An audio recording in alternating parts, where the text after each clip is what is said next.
ನರ್ತಕಿಯರು, ಬಾಲಕೃಷ್ಣ ನೋಡ್ತಾ ಇರ್ಬೋದು, ಮತ್ತು ಕಲಶಗಳು. ಇಂಥ ಸಾವಿರಾರು ಕಲಶಗಳು ಈ ದೇವಾಲಯದಲ್ಲಿದ್ದಾವೆ. ಜಯ ವಿಜಯ ಮೂರ್ತಿಗಳು, ನಡುವೆ ವಿಷ್ಣುವಿನ ಮೂರ್ತಿ ಇರ್ಬೋದು. ಈ ಸುಂದರವಾದ ಕಲಶಗಳೇ ಕೃಷ್ಣ.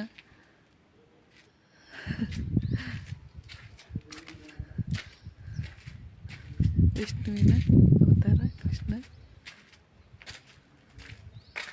ಅತ್ಯಂತ ಸುಂದರವಾದ ಕೆತ್ತನೆ ಅಂದರೆ ಈ ಕಲಶಗಳು. ಇಲ್ಲಿ ನೋಡ್ತಾ ಇರ್ಬೋದು ನೀವು, ಕೃಷ್ಣ ಹಾವಿನ ಮೇಲೆ ನೃತ್ಯವನ್ನು ಮಾಡಿ ಕಾಳಿಂಗ ವಧೆಯನ್ನು ಮಾಡಿರೋ ದೃಶ್ಯ.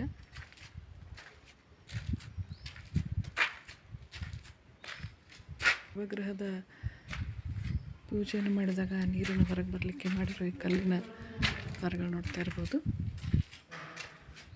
ವಿಷ್ಣು ಲಕ್ಷ್ಮಿ,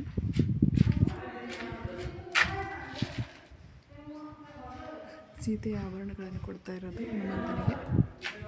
ಒಂದು ದೇವಾಲಯ ಕೂಡ ಇದೆ, ಹಜಾರರಾಮ ದೇವಸ್ಥಾನದ ಹೊರಗಡೆ ಇನ್ನೊಂದು ದೇವಾಲಯ ಕೂಡ ಇದೆ. ಹಾಗೆಯೇ ಯಾಗಶಾಲೆಯನ್ನು ಕೂಡ ಇದೆ ಇಲ್ಲಿ.